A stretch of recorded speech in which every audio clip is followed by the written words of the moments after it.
এই হাদিসটির প্রেমে পড়ে গেছি, তো আপনারাও শুনে যান।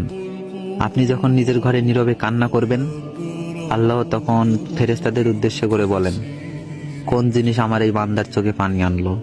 ফেরেশতাগণ বলেন, আপনার বান্দা সুখে নেই, আপনার বান্দা অনেকদিন হাসেনি। এই বলে ফেরেশতাগণ কান্না করতে থাকেন এবং আল্লাহকে বলেন, হে আমার রব, আপনি তো জানেন আপনার এই বান্দার হৃদয়ে কি রয়েছে, অতএব আপনি তার জন্য সবকিছু সহজ করে দিন। আল্লাহ বলেন, আমার এই বান্দা এমন কিছু জীবন থেকে হারিয়ে ফেলেছে যে সে অধিক ভালোবেসেছিল।